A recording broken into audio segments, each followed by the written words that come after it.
That was me, and I dragged them down there because I wanted to go into the heart of darkness and, live there and live across the street from Anne Rice and down the street from Marilyn Manson and, get into that dark New Orleans vibe. And we were practicing at a mystical Masonic temple, and it was very dark, and it only lasted a month. And we just wanted to try different geographies, I think. We wrote in New York as well for a bit.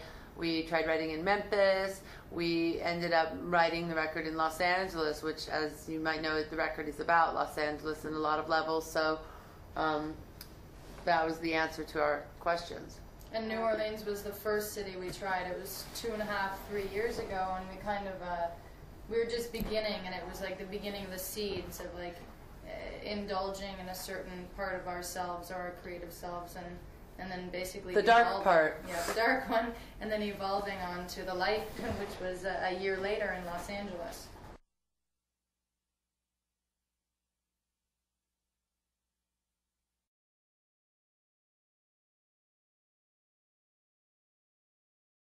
Yeah, it is. I mean, that you could be reductive, and it's not even reductive. It's fine to call it that. It is that, but it's a lot more. Yes, it's about Los Angeles. It's in that tradition of rock records that people write about Los Angeles, which I think is a grand tradition, from your sort of Fleetwood Mac, Don Henley, from your X to your Jane's Addiction. There's a lot of bands that never made it, the sort of Nymphs and Leaving Trains and all this stuff. There's a Arthur Lee, you know what I mean? There's a kind of tradition here of writing about this place. And so for me, it was about studying what the history of this place meant, and how here's a city that 100 years ago was an absolute desert, and if you stopped pumping water into it from places that have water, it would remain a desert. And it's almost like Las Vegas that way. So it's a false place.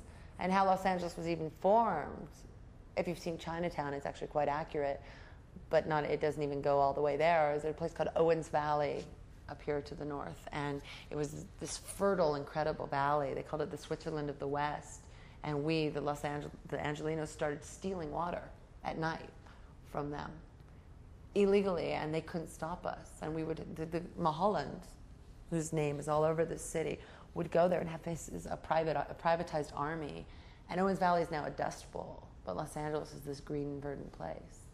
So there's something about that really, I wanted to get into what that meant on different levels.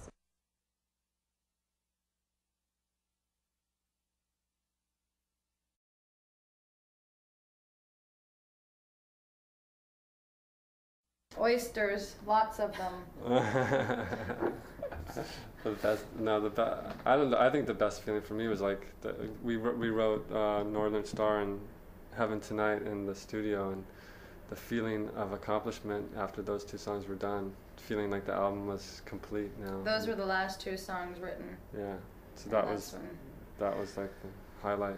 For me, it's when I would break through my own limitations as a singer in terms of not my range or my vocals, but melodies, phrasing my melodies. So for me, the best moments were when I actually broke through a wall almost. And a lot of times I'm helped with Melissa with this because we sing a lot together, and she's got ideas, I got ideas, we bounce off each other. But I found a couple things that were so unexpected, like the chorus in Boys on the Radio, like, weird little drops in, and it would just be a revelation. I'd be so happy about it. In Northern Star, there's a line, and charity and gratitude, and the way that just charity and gratitude came out, phrasing-wise and melodically, was like, wow, what the hell was that? So that to me is the best stuff. And from that, I will always know.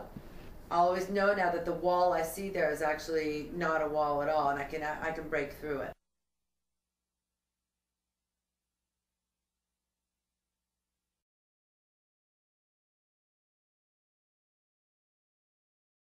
What he's great at for me, what he did for me, has nothing to do with Eric and Melissa. It has to do with me. I was in a rut. I could not even get out of bed. I didn't want to make this record. I didn't want to do anything. I was dull, and my blade was not sharp. And he's probably one of the only people men, women on the planet that can challenge me.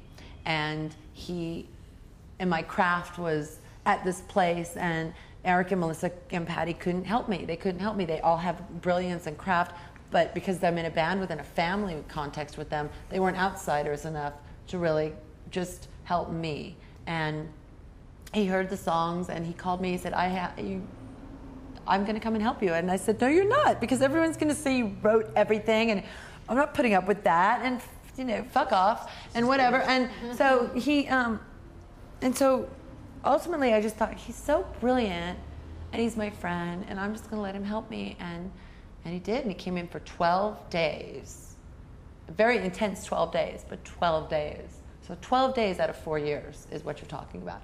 Very intense, brilliant 12 days where my head was bleeding because it was like a math teacher who wouldn't give you the answers but was making you solve the problems yourself. And he came in, and Eric already is very brilliant, so the two of them had a great time together on some of this composition. But for phrasing, he wouldn't give me the answer. He wasn't like, I wish he had, because it would have made it easier. But he sort of made me soldier through it myself, and because of that, I learned. It was like the 12 days of the most brilliant music teacher you could have, and now I know, and now I can do that on my own.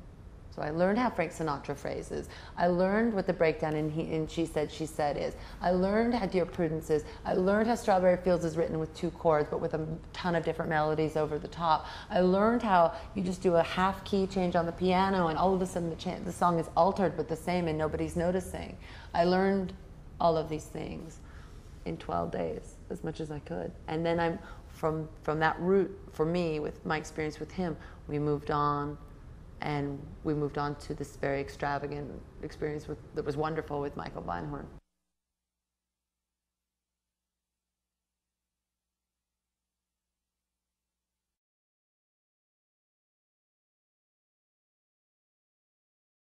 We've always been very, very ambitious about what to do with music, and we've always pushed it as far as we can. And when you look back at who we came up with, and who, everything from me at 15 with Julian Cope to the people that me and Eric started with in the Vans years and years ago, there's literally, from America anyway, in terms of people that have survived and been ambitious about it, there's the Smashing Pumpkins. I can't think of anybody else really that's gone through it.